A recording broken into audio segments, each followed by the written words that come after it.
read another story. It's a true story.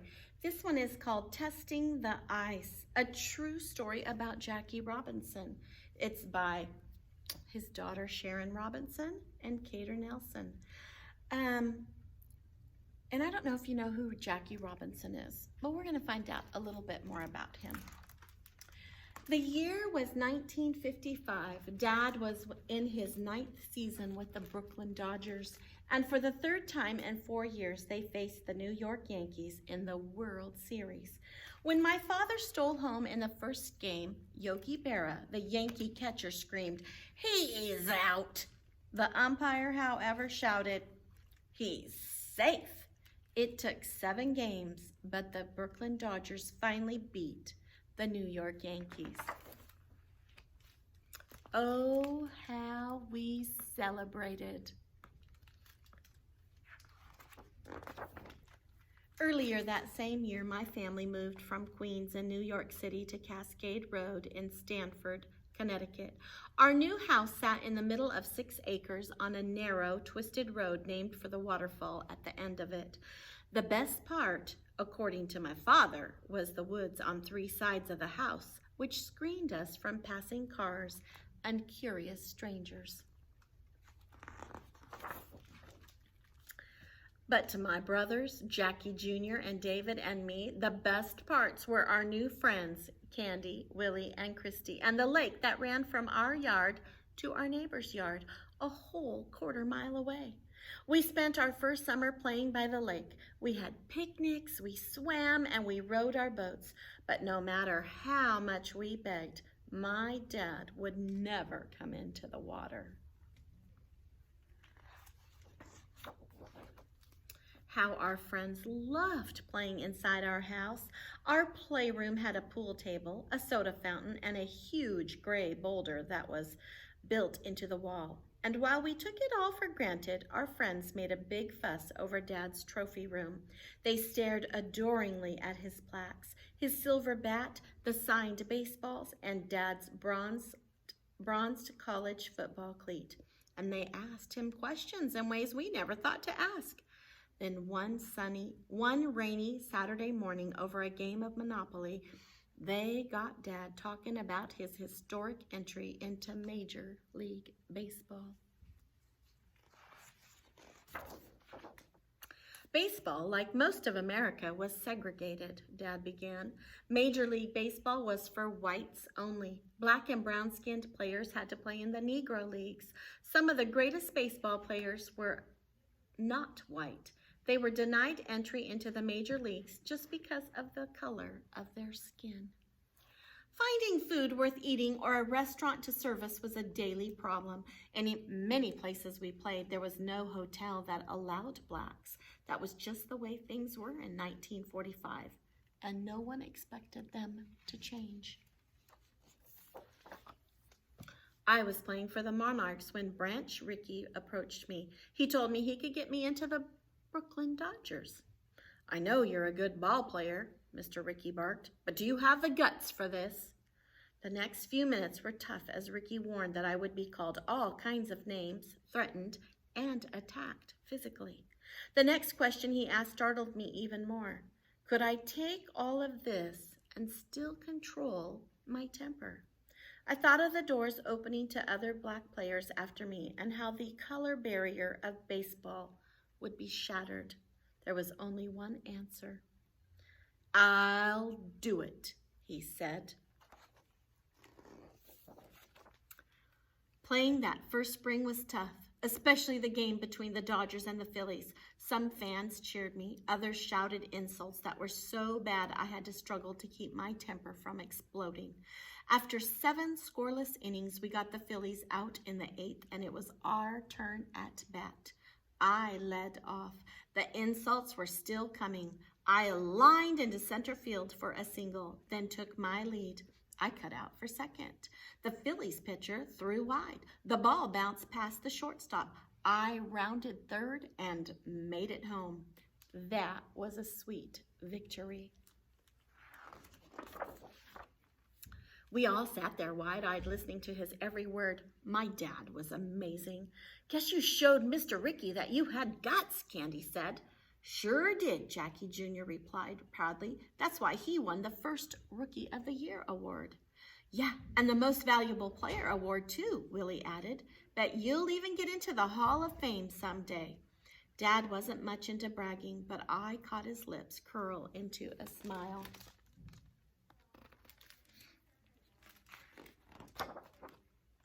Dad retired after the 1956 season in a surprise move that shocked his fans. But he didn't stop there. After baseball, Dad took a job as a vice president of a popular coffee company, wrote books, walked in protest marches alongside Dr. Martin Luther King Jr., and raised money for the civil rights movement.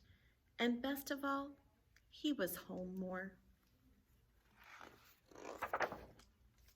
With Dad home, we did more as a family.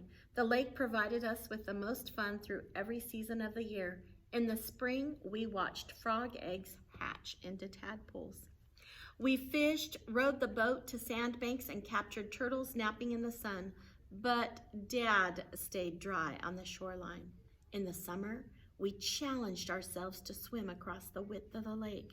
But Dad cheered from the safety of the sandy shore.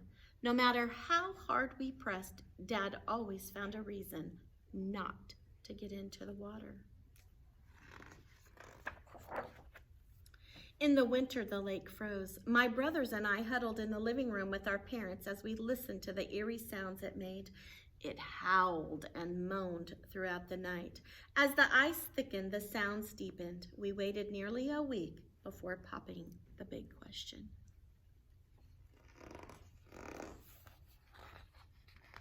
We found Dad sitting by the fireplace reading the newspaper. A hot fire crackled and hissed. "We want to go ice skating," we all shouted together.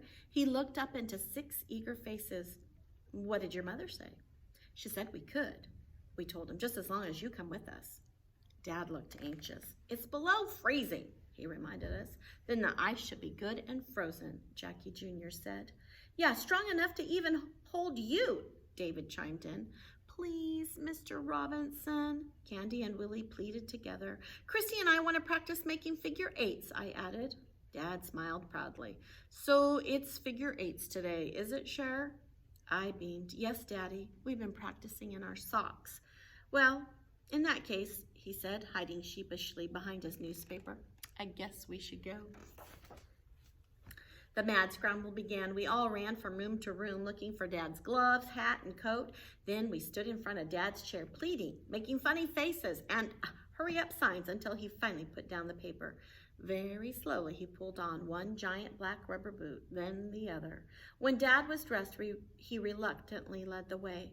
We marched behind him, pushing him as we walked out the sliding glass doors, down the back stairs, and down the hill. When we reached the edge of the lake, Dad turned to us and said, "Wait." Jackie, David, Candy, Willie, Christy, and I came to an abrupt halt. Then he ran to the house and returned with a shovel and a broomstick. As we lined up along the lake's edge, Dad eased onto the snow-covered ice. "Dad, be careful," I shouted. "Don't fall in," David screamed. I grabbed Christy's mittened hand and squeezed. "What's wrong?" she whispered. "I'm scared," I replied, as the reality suddenly dawned on me. My dad can't swim. Jackie Jr. twisted the cord attached to his sled. David, Candy, and Willie stepped closer to the edge of the lake. Dad went further out. The ice crackled beneath his feet. He took another step, then cleared the snow from his path with the shovel. From the cleared spot, he was able to tell how thick the ice was. Before he placed one big foot in front of the other, he tapped the ice with his broomstick, testing it for weaknesses or cracks. Tap, tap, tap. Dad took a few steps forward. Tap, tap, tap. Then he took a few more steps, but just as he was about to pronounce the ice safe, boom! A terrible noise roared from below the ice. "Dad!" I shrieked. I was sure the ice was going to open up and swallow him. Jackie Jr. stood ready to shove his sled to Dad. David, Candy, and Willie inched closer to my brother.